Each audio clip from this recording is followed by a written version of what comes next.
لاکھوں کی تعداد کے اندر. معلوم ہوا کہ اللہ کا معاملہ جس قوم سے بھی ہے کووننٹ ہے، وہ میثاق ہے ہمارا اللہ کے ساتھ. میثاق قرآن ہے ہمارا، ان کا میثاق تورات تھی. پکڑو اس کو، خذوا ما آتیناکم بقوۃ، پکڑو اس کو مضبوطی کے ساتھ جو ہم نے تمہیں دیا ہے. اگر اس سے بے وفائی کرو گے تو ہم سے کوئی تعلق نہیں، بلکہ تم مجرم ہوگے اصل. باقی لوگوں کے پاس تو کتاب ہے نہیں، شریعت ہے نہیں، دین ہے نہیں، ان کو تو پہنچانا تمہارے ذمہ تھا. تم تو ان کو کیا پہنچاتے، خود اس سے بے وفائی کر بیٹھے ہو. لہذا ساری دنیا کی گمراہی کی ذمہ داری بھی تمہارے کندھوں پر ہے. یہ ہے وہ جرم جس کی بنا پر سزا ملے گی. سزا کے مستحق ہیں ہم، اور ہم میں سب سے بڑھ کر عرب ہیں جن کی مادری زبان عربی ہے، جن کو صرف نحو پڑھنے کی ضرورت نہیں قرآن سمجھنے کے لیے. وہ تو از دل خیزت بر دل ریزت، براہ راست کمیونیکیشن قرآن سے ہو رہی ہے. وہ بے وفائی کریں تو ظاہر بات ہے مہا مجرم وہ ہے. لیکن پھر غیر عرب مسلمانوں میں اس وقت روئے ارضی پر سب سے بڑی مجرم قوم 10 کروڑ مغربی پاکستانی. یہ میں ڈنکے کی چوٹ کہہ رہا ہوں اور بہت عرصے سے کہہ رہا ہوں، اس لیے کہ ہم وہ لوگ ہیں کہ جنہوں نے اسلام کے نام پر ملک بنایا. کوئی ملک دوسرا دنیا میں اس وقت اسلام کے نام پر نہیں بنا. ہم وہ لوگ ہیں پاکستان بنانے کے لیے لاکھوں جانیں مسلمانوں کی کلمہ گوؤں کی گئیں اور ہزاروں عصمتیں لوٹی، اور نہ معلوم کتنی مسلمان لڑکیاں اور عورتیں جو ہے رہ گئی پھر بھی ہمیشہ ہی سکھوں کے پاس، اور وہ آئی نہیں پاکستان اس اسلام کے نام پر. اور کیا کیا ہے ہم نے؟ 46 برس ہو گئے، اس کہاں اسلام ہوا. لہذا اس سے بڑی مجرم قوم عربوں کے بعد. ہم یہ کہہ سکتے ہیں ہمارا عام آدمی قرآن نہیں پڑھتا، قرآن جانتا نہیں، ٹھیک ہے، اپلی ہے کچھ نہ کچھ، اس اعتبار سے ان کے بعد نمبر ہمارا ہے. لیکن باقی پوری دنیا کے مسلمانوں سے بڑھ کر مجرم ہیں. اور ہم اصل میں نہ صرف یہ کہ خود اپنے حصے کے مجرم ہیں، بھارت کے مسلمانوں کا بھی سارا وبال ہماری گردن پر ہے. آج میں چاہتا ہوں کہ اس کو آپ اچھی طرح نوٹ کر لیں. بھارت کے مسلمانوں نے، جسے آپ فرض کفایہ کہتے ہیں، نماز جنازہ فرض کفایہ، چند لوگوں نے بھی کسی مسلمان کی نماز پڑھ لی تو سب کی طرف سے ادا ہوگی، کسی نے بھی نہیں پڑھی تو سب مجرم ہو جائیں گے، بستی کے سب لوگ مجرم ہیں. بھارت کے مسلمانوں نے فرض کفایہ ادا کیا جب پاکستان بنوا دیا آپ کو، اور اس کی قیمت آج بھی وہ دے رہے ہیں. کھلے نعرے لگ رہے ہیں مسلمان کے 2 استھان، پاکستان یا قبرستان، تیسرا کوئی جگہ نہیں. ڈنکے کی چوٹ کہا بابری مسجد کے بعد ایل کے اڈوانی نے، ہم ساری مسجدیں گرا دیں گے ہندوستان میں، کوئی مسجد باقی نہیں چھوڑی. ڈنکے کی چوٹ اعلانیہ. یہ سب کچھ ہو رہا ہے، اور یہ نعرے تو نہ معلوم کب سے لگ رہے ہیں، اور نہ معلوم کب سے میں یہاں ان مسجدوں کے اندر بھی اور اپنی تقریروں میں وارن کرتا رہا کہ کیا وہاں ہو رہا ہے. لیکن ہمارے تو کان پر جو نہیں ریگتی. ہمارے تو وہی دھندے ہیں، وہی کاروبار ہے، اپنا بزنس ہے، اس کے سارے مسئلے ہیں، اس کی اپنی بلڈنگیں ہیں، اپنی موٹریں ہیں، اپنے ٹیلی ویژن ہیں، اپنے کئی کورسز کے ڈنرز ہیں. اللہ خیر صلی اللہ، ہمیں بحث کیا اسلام سے؟ تو بتائیے ہم سے بڑا مجرم کون ہوگا؟ آج جو کچھ ہندوستانی مسلمان پر بیت رہی ہے اس کا جرم ہمارے کندھے پر. یہ میں جذباتی انداز میں نہیں کہہ رہا، میں تو 2 اور 2 4 کی طرح ثابت کر سکتا ہوں. انہوں نے فرض کفایہ ادا کر دیا. اور اس وقت یاد کیجئے مولانا ابوالکلام آزاد، مولانا مدنی، جمعیت علماء ہند کے علماء اپنے تقدس اور اپنے تدین اور اپنے تقوی کے اعتبار سے انکوسچنیبل، کوئی شک و شبہ نہیں ہو سکتا ان کی نیت پر اور ان کے تقوی پر اور کردار پر. انہوں نے کیا کہا تھا؟ یہی کہا تھا کہ یہ پاکستان بنا کر تم مسلمانان ہند کو 3 حصوں میں تقسیم کر دو گے. 3 میں کہا تھا، 2 میں نہیں، 3 میں.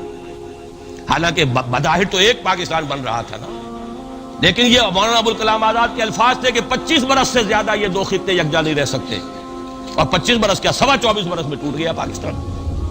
25 برس پورے نہیں ہوئے، اور ان کے الفاظ تھے یہ کہ 25 برس سے زائد ہی جمع نہیں رہ سکتے. 24 برس میں ختم ہو گیا.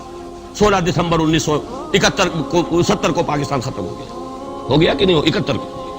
بہرحال نوٹ کرنے کی بات ہے. انہوں نے، ہم نے کیا کہا تھا؟ میں بھی مسلم لیگی تھا، میں نے بھی نعرے لگائے ہیں، چاہے غیر شعوری دور تھا، ہائی اسکول اسٹوڈنٹ تھا. پاکستان کا مطلب کیا، لا الہ الا اللہ، فلک شگاف نعرے لگائے ہیں. اور نوائے وقت کا پرچہ انتظار کرتے تھے اسٹیشن پر کھڑے ہو کر، حصار ریلوے اسٹیشن کے اوپر، کہ اب گاڑی آئی اور اب نوائے وقت لیا اور پھیل گئے پورے شہر میں اس کو پہنچانے کے لیے. ہم کیا کہا کرتے تھے؟ ارے نہیں، 2 طرف سے پاکستان جو ہے مضبوط پاکستان ہوگا. ہندوستان میں کسی ہندو کو جرت ہوگی مسلمان کے لیے کوئی میلی نگاہ سے دیکھنا بھی؟ وہ سارے خواب کہاں گئے؟ وہ تو ہرن ہوئے. وہ دو طرف کا جفا تھا وہ تو ختم ہوا، اس لیے کہ وہ زنبور تو اب رہا ہی نہیں، وہ تو کھل گئی، نوٹ ہی ختم ہوئی وہ مشرقی پاکستان۔ اور حال یہ ہے کہ آپ کی وزیر اعظم بنگلہ دیش نے یہ بھی پسند نہیں کیا کہ بابری مسجد پر جو بیان تھا وہ نواز شریف صاحب کے ساتھ مشترک بیان دے دیں۔ یہ اشتراک بھی دنیا کے سامنے نہ آ جائے کہ مشرقی پاکستان سابقہ اور اس وقت بنگلہ دیش کی وزیر اعظم اور مغربی پاکستان جو اب وٹ ریمینز آف پاکستان کے تحت صرف پاکستان ہے، اس کے وزرائے اعظم نے مشترکہ بیان دے دیا۔ یہ بھی نہیں آنا چاہیے۔ یہ حال ہے ہمارا۔ حالانکہ بات اپنی جگہ پر کوئی ایسی نہیں تھی، کوئی سیاسی نہیں، ایک مذہبی معاملے کے اوپر اظہار رائے کرنا تھا۔ انہوں نے کہا نہیں، آپ کے ساتھ مشترک بیان میں نہیں دوں گی، نہیں دیا اس نے۔ تو وہ جو تھا دو طرف سے جفا، وہ تو سن 71 میں کھل گیا۔ جو ہمارا حال ہے وہ تو ہونا ہی تھا۔ یہ ملک بنا اسلام کے نام پر، اس کا استحکام ہو سکتا تھا تو صرف اسلام کی بنیاد پر ہو سکتا تھا۔ اسلام سے غداری کی، لہذا یہاں تو اب قومیتیں ہیں، یہاں تو اب ایتھنک اور ریجنل اور نہ معلوم کس کس قسم کی اور لنگوسٹک جو ہے نیشنلٹیز ہیں، نیشنلزمز ہیں، وہ جو ایک امت ایک وقت میں بن گئی تھی، ایک قوم، مسلم قوم ہندو کے مقابلے کے لیے، وہ تو ختم ہوئی۔ اور حال کیا ہو گیا ہے، اس سے پہلے بھی کبھی کبھی ہندو مسلم فسادات ہوتے تھے۔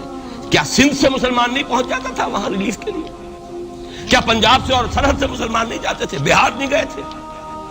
کیا کانپور کی مسجد شہید ہوئی تھی 1915 میں تو پوری ہندوستان سے مسلمان نہیں پہنچ گئے؟ آپ کیا کر رہے ہیں؟ مندر گرا دیے، یہاں بڑی بہادری کا کام کیا، مندر گرا دیے، شرم سے ڈوب مرنے کا مقام ہے۔ یہاں بھی گویا کہ ہم اپنے عمل سے اسلام کی مخالفت کر رہے ہیں۔ اسلام تو اجازت نہیں دیتا، آپ کسی اور کے جرم کی سزا کسی اور شخص کو نہیں دے سکتے۔ ہمارے پاس تو یہ سیکریٹ ٹرسٹ ہیں، یہ لوگ ذمہ وہ اپنے آپ کو منواتے نہیں، لیکن ہمارے تصور سے، اسلام کے تصور سے ذمہ ہے۔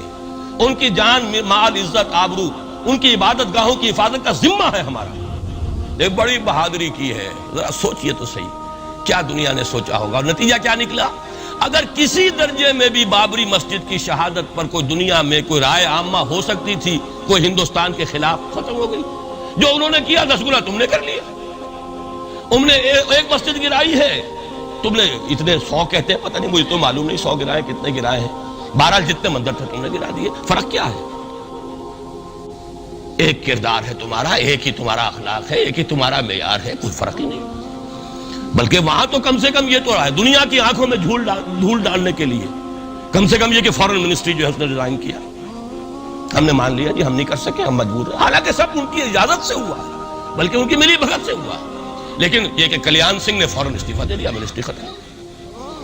پھر وہ بھارت کی مرکزی حکومت نے اور بھی پارٹیز کو بھی بین کر دیا، اور اس کے بعد یہ ہے کہ انہوں نے حکومتیں بھی 3 اور صوبوں کی توڑ دی۔ وہ تو سرخرو ہو گئے پوری دنیا کی جو رائے عامہ ہے، ہم اس کے سوا کیا کر سکتے ہیں؟ ہمارا ایک دستور ہے، دستور میں جو بھی صوبائی حکومت ہوتی ہے اس کی اجازت کے بغیر ہم فوج بھیج نہیں سکتے۔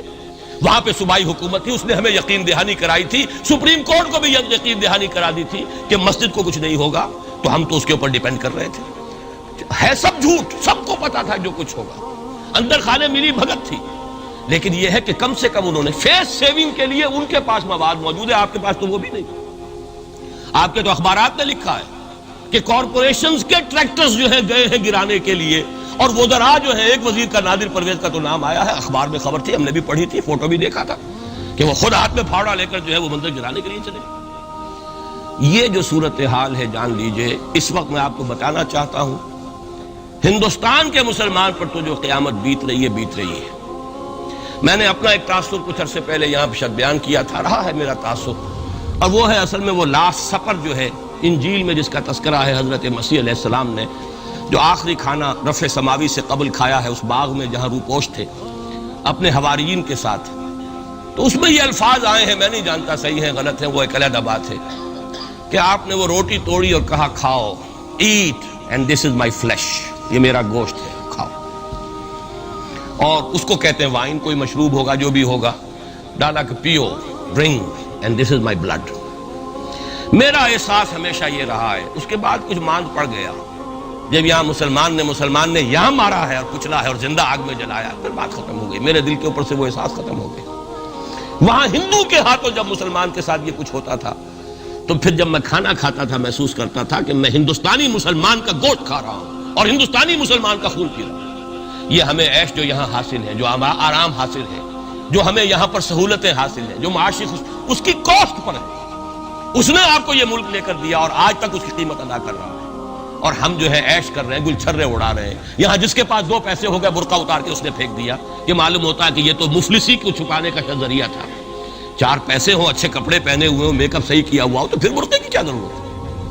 اور میں نے شاید سنا ہے آپ کو، مجھ سے تو چند لڑکیوں نے یہ الفاظ کہے باقاعدہ. میں جب پریکٹس کرتا تھا لاہور میں کرشن نگر میں، تو ایک گھرانے کی، اور مجھے معلوم ہوا کہ ان کے والد انتہائی نیک تہجد گزار. کئی لڑکیاں تھیں بہنیں، ایک ہی تقریباً عمر 200 سے 1.5 سال کی. کبھی وہ آتی تھی کلینک میں میرے تو برقعے سمیت، کبھی آ رہے ہیں تو بغیر برقعے کے. میں نے پوچھا یہ کیا تماشا ہے آپ لوگوں کا، کبھی بغیر برقعے کے کبھی برقعے سمیت. صاف جواب دیا، میں ان کے الفاظ کوٹ اینڈ کوٹ میں ان کے الفاظ کوٹ کر رہا ہوں. ڈاکٹر صاحب جب ہمیں کوئی میک اپ کرنے کا، کپڑے بدلنے کا موقع نہیں ملتا تو ہم برقع پہن لیتے ہیں، اور جب ہمیں موقع ملتا پھر ہم برقع کائے کو پہنتے. تو گویا کہ اس کو چھپانے کا ذریعہ برقع ہے کہ کپڑے میلے ہیں، میک اپ نہیں کیا تو لہذا برقع پہن لیا. یہ ہے حال پاکستان میں اسلام کا جو ہم نے بنایا ہے. تو میں جو کچھ دیکھ رہا ہوں وہ یہ ہے کہ ہندوستان میں تو قیامت، اب وہاں جو آفیشیل فگرز ہیں 1000 1200 کتنے ہیں، لیکن کم سے کم 10,000 آدمی، اور اب یہ چین ہے فسادات کی. کل کے اخبار میں احمد آباد کی تھی، کبھی کہیں ہے کبھی کہیں ہے. اور واقعہ یہ ہے کہ تبصرے یہ ہو رہے ہیں کہ ہندو فنڈامنٹلزم از آن دی رائز. یہ جو کچھ ہوا ہے، جتنا بھی اس کے اندر ان کو گرایا گیا ہے، ان کی حکومتیں گرائی گئی ہیں، اس سے انہیں تقویت حاصل ہو رہی ہے. They are getting stronger and stronger. Congress کے لیے اب اپنی جو ہے جان بچانی مشکل ہے، اور اس وقت سب سے بڑا ان کے لیے جو ہو گیا وہ یہ ہے کہ وہ کمیونسٹوں کی سپورٹ کے بغیر چل نہیں سکتے. اور کمیونسٹ جو ہے وہ ان کی جو اس وقت وہ امریکہ کے زیر اثر جو اپنی اکنامک پالیسیز چینج کر رہے ہیں اس کا ساتھ دینے کو تیار نہیں. تو یہ ڈائلیما ہے. جبکہ ادھر جو ہے وہ بالکل جو ہندو ذہن ہے وہاں کا ریوائولسٹ ذہن وہ پوری طریقے سے پائے. تو اب اس وقت میں اس کے حوالے سے عرض کر رہا ہوں کہ ہندوستان اور پھر پاکستان کو علیحدہ نہ سمجھیے، اس لیے کہ ہندوستان کو اگر انہوں نے مسلمانوں سے یا اسلام سے خالی کرا لیا تو پھر ان کے بعد ان کا ٹارگٹ جو ہے پاکستان تو ہے ہی ہے. ہم تو ان کے ٹارگٹ نمبر 1 ہیں. ذہناً انہوں نے کبھی پاکستان کو تسلیم نہیں کیا. اور ہمارا اب ساتھی ہے کون؟ اللہ پر تو نہ یقین نہ اس سے ہمارا تعلق. جو معاملہ نہ دارت سخن آشنا نہ باشد. اللہ سے تعلق کیا ہے ہمارا؟ اللہ سے کون سی دوستی ہے؟ اللہ کیوں ساتھ ہے ہمارا؟ ہم تو مجرم ہیں نمبر 1 اس کے. اور باقی دنیا میں جن پر سہارا تھا، جن پہ تکیہ تھا، وہی پتے ہوا دینے لگے. وہ تو بالکل امریکہ کی پالیسی معلوم ہوتی ہے کہ ہمیں تو ہاتھ پاؤں باندھ کر جیسے ہندو کے سامنے ڈال دیا. کبھی وہ ٹیررسٹ اسٹیٹ قرار دینے کی دھمکی آ جاتی ہے، فیلرز کی شکل میں آ جاتی ہے. یہ فیلرز دیے جاتے ہیں اس لیے تاکہ بات پہنچ جائے. اگر صرف بات اس طریقے سے انڈائریکٹلی پہنچنے سے مطلوبہ مقصد حاصل ہو جائے تو خام خواہ براہ راست کہنے کی ضرورت کیا ہے؟ مطلب تو حاصل ہو. سب نے سجدہ سہو کیا ہوا ہے. ہمارے ہاں ہر ادارہ سجدہ سہو کر چکا امریکہ کے سامنے. Total surrender. اور یہ بات جو قاضی حسین احمد صاحب کہہ رہے ہیں 100% درست کہہ رہے ہیں. 100% درست کہہ رہے ہیں. ٹوٹل سرنڈر، چاہے وہ بے نظیر ہو، چاہے وہ نواز شریف ہو، اور چاہے وہ کوئی اور ادارہ ہو آپ کا جو یہاں پہ قوت کا اصل سرچشمہ ہے اور منبع ہے، سب کے سب 100% جو ہے اس کے سامنے سجدہ کر چکے ہیں. یہی وجہ ہے کہ وہ بے نظیر کا ساتھ نہیں دے رہے. بے نظیر کا ساتھ کائے کو دے؟ اگر نواز شریف ان سے بڑھ کر، ہم بھی ہیں دربار کے، اگر یہ کہنے کے لیے وہ ان سے بڑھ کر تیار ہو تو اسے کیا ضرورت پڑی ہے؟ اس کی کون سی کوئی رشتہ داری ہے بے نظیر کے ساتھ یا کسی اور کے ساتھ؟ ہاں اگر نواز شریف کہیں کسی جگہ پر بھی کوئی اپنے پاؤں کو گھسیٹتا، ڈریگ کرتا اپنے فیٹ کو، کہیں کوئی رکاوٹ ڈالتا، پھر ٹھیک ہے، پھر اس کو آلٹرنیٹ لانے کے لیے تو کوئی ہے نا کوئی سوال. لیکن جب وہ ان سے بڑھ کر نیاز مند ہو، ان سے زیادہ بڑھ کر سجدہ کرنے کو تیار ہو، ان سے بڑھ کر کہیں ہم شریعت کوڈ ہی کو اٹھا کے پھینک دیں گے، اگر سود کا معاملہ جو ہے شریعت کوڈ کے حوالے سے ہمارے لیے مصیبت بنا، سود تو دیں گے، چلے گا، لائیے خدا کے لیے لائیے، پیسہ لے کے آئیے، ہمارے ملک میں آئیے، پیسہ لگائیے. اور یہ سود وود کا یہ کوئی مولوی لوگ ہیں پاگل جو کہتے ہیں کہ یہ کوئی حرام ہے، اور کوئی پاگل ہمارے شاید وہ کورٹ والے بیٹھے ہوئے تھے جنہوں نے اسے کہہ دیا کہ بینک انٹرسٹ بھی جو ہے ربا ہے. باقی آپ ہم سے کوئی ڈر نہ رکھیے. میرے اسلام کو اب قصہ ماضی سمجھو. ہنس کے وہ مس بولی کہ پھر مجھ کو بھی راضی سمجھو. سیدھی بات ہے. جھگڑا تو اسلام سے تمہارے سے تو نہیں، نہ بے نظیر سے جھگڑا ہے اور نہ نواز شریف سے جھگڑا ہے، جھگڑا اسلام سے. اس حوالے سے بہت برا وقت آ رہا ہے، اور اس میں ایک پہلو میں اور چاہتا ہوں کہ آپ حضرات کے سامنے بیان کر دوں. پوری دنیا میں تو فنڈامنٹلسٹ مشہور ہو گیا مسلمان، پوری دنیا کا ذرائع ابلاغ لگے ہوئے ہیں. اصل فنڈامنٹلزم جو ہے، بلکہ دو باتیں عرض کر دوں، ریشزم پوری دنیا میں بدنام، گالی، اور اصل ریشسٹ ملک اسرائیل، اسے کوئی کچھ نہیں کہتا، اس لیے کہ وہ مذہبی ریاست نہیں ہے، وہ تو بلکہ یہودیت ہے ہی نسلی مذہب۔ ساؤتھ افریقہ کیا ہوگا، کوئی نسل پرست قوم یا نسل پرست ملک؟ وہ تو کچھ بھی نہیں تھا۔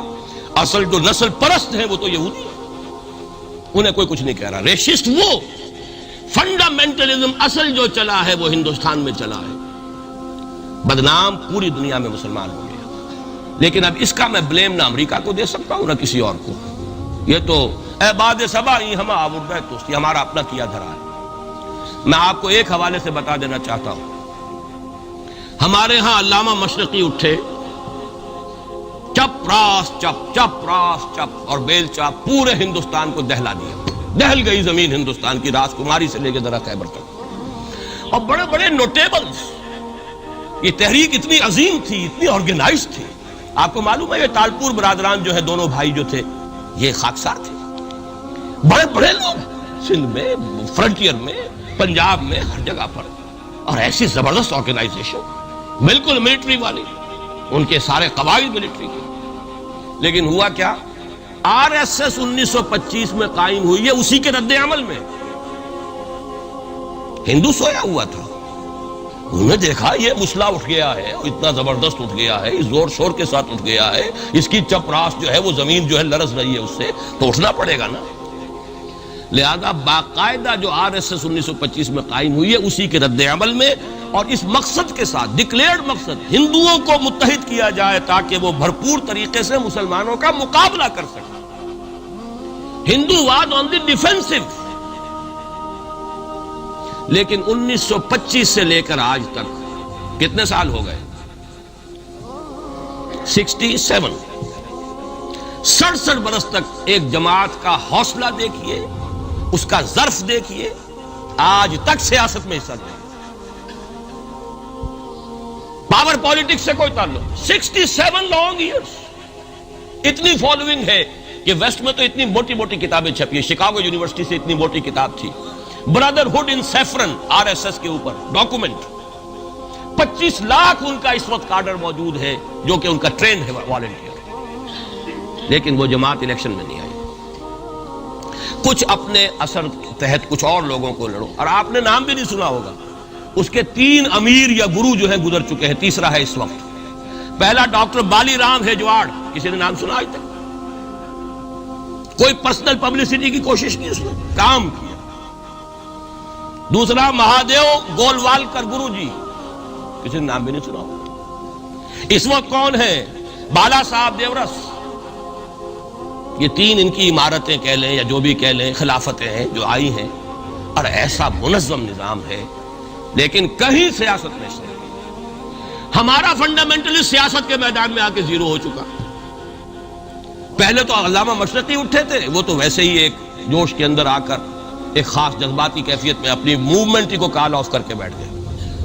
10 لاکھ آدمی، غالباً 10 لاکھ کی فگر تھی، 10 لاکھ یا 1 لاکھ جتنے بھی تھے، میں فگر کے بارے میں نہیں کہہ سکتا، دلی میں جمع نہیں ہوں گے تو میں پارٹی کو ڈسبینڈ کر دوں۔ وہ چند افراد کی کمی رہ گئی تھی اس فگر سے، تو اسی غصے میں آ کر پارٹی ڈسبینڈ، ختم۔ اب وہ خاکسار ہمارے ہاں تو رہ گئے، کبھی کسی خاص سیریمنی کے موقع پر کچھ سلامی دینے کے لیے چپراس کرتے آ جاتے ہیں بیچارے، وہ ان کے تو کوئی نام و نشان بس اس معنی میں ہے کہیں، اللہ اللہ خیر۔ اصل فنڈامنٹلسٹ آرگنائزیشن جماعت اسلامی ابھری، لیکن اس نے پاکستان میں آتی پاور پالیٹکس کے اس میں اندر اپنے آپ کو دفن کر کے زیرو کر دیا۔ وہاں یہ معاملہ چل رہا، یہ ہے اصل میں جو فرق آپ کو سمجھنا چاہیے۔ یہ 1925، یہ جو دوسری جماعتیں ہیں، وی ایچ پی ہے، وشوا ہندو پریشد، یہ اس کی ایک ذیلی تنظیم ہے، جیسے جماعت اسلامی کی ذیلی تنظیمیں ہیں اسی طرح کی ذیلی تنظیم ہے۔ آر ایس ایس خود کبھی نہیں آئی پالیٹکس میں، اور 2 مرتبہ تاریخ میں اس کو بین کیا جا چکا ہے ہندوستان میں، چونکہ آر ایس ایس کا آدمی تھا جس نے گاندھی کو ایسیسینیٹ کیا تھا 1948 میں، دی پارٹی واز بینڈ۔ اس کے بعد جب اندرا گاندھی کا دور آیا ہے وہ ایمرجنسی کا، اس میں بھی پارٹیز اس نے بین کی تھی، آر ایس ایس بھی بین ہوئی ہے، لیکن ہر مرتبہ پہلے سے زیادہ ابھر کر آئی ہے۔ اور آج یہ سب کے سب وی ایچ پی والے، بی جے پی والے، یہ سب در حقیقت آر ایس ایس کے آدمی، اور یہ ان کا ڈکلیئرڈ ایم اب بن چکا ہے، اور حالات جو ہیں ہم اس سزا کے بالکل مستحق ہو چکے ہیں۔ اسیاں سے کبھی ہم نے کنارہ نہ کیا، لیکن تیری رحمت نے گوارا نہ کیا۔ یہ تو ہو سکتا ہے اب بھی ہم اسی اللہ کی رحمت پر تو ادھار کھا سکتے ہیں، لیکن واقعہ یہ ہے کہ ہم اس سزا کے بالکل مجرم ہو چکے ہیں اور مستحق بن چکے ہیں، اور نظر یہ آ رہا ہے کہ اب حالات ہمارے لیے زیادہ سے زیادہ پیچیدہ سے پیچیدہ، مشکل سے مشکل، اور زیادہ سے زیادہ جو ہے گمبھیر ہوتے چلے جا رہے ہیں۔ بھارت میں ہندو فنڈامنٹلزم بڑی تیزی کے ساتھ ایک طوفانی شکل کے اندر آیا، اور بھارت میں تو مسلمان تنظیم کوئی ہے ہی نہیں۔ آپ کے شاید علم میں آیا 2 جماعتیں بین کر دی، جماعت اسلامی بین۔ جماعت اسلامی بھارت کی جو اصل جماعت ہے وہ تو ایک علمی کام کرنے والی، دعوتی کام کرنے والی، قرآن مجید کے تراجم شائع کی سیاست میں تو ہے ہی نہیں ہوا، لیکن یہ کہ اس کا اور سوال ہی پیدا نہیں ہوتا ٹیررزم کا یا کسی درجے میں بھی کوئی اس طرح کی ایکٹیویٹی جماعت اسلامی، لیکن وہ ہے نا کہ وہ ترازو کا ایک پلڑا اگر ادھر 3 کو بین کیا تو ادھر بھی 2 تو ہو کم سے کم، وہ جماعت اسلامی بین ہو۔ ہاں کشمیر میں جماعت اسلامی کا ایک رول ہے، لیکن کشمیر کی جماعت اسلامی علیحدہ جماعت اسلامی ہے، وہ ہندوستان کی جماعت اسلامی سے اس کا تعلق نہیں ہے۔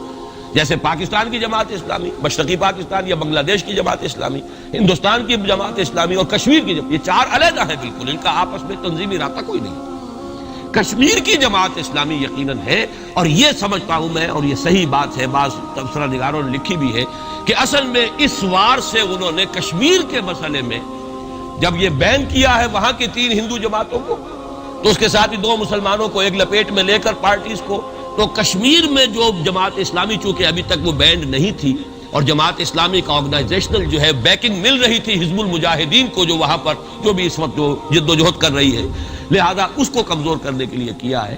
لیکن یہ کہ ہندوستان میں کوئی مسلمانوں کی لیڈرشپ ہے ہی نہیں، سارے قائدین تو پاکستان بنا کے پاکستان آ گئے تھے، رہ تو گئے تھے وہاں پہ وہی جمعیت علماء ہند کے لوگ، اس وقت بھی سنبھالا ہے تو انہوں نے سنبھالا، مولانا حفظ الرحمان سیوہاروی نے سنبھالا ہے، مولانا ابوالکلام آزاد نے کچھ سنبھالا دیا جتنا بھی دے سکے ہیں، باقی مسلم لیگی تو سبھی آ گئے تھے، وہاں سے رہ کون گیا تھے؟ لے دے کر مدراس میں کوئی 1-2 اور کیرالہ کے اندر، کیرالہ میں البتہ یہ کہ راشٹریہ سیوک سنگھ کے مقابلے میں مسلم سیوک سنگھ قائم کیا گیا، اور وہ کام بہت اچھا کر رہے تھے،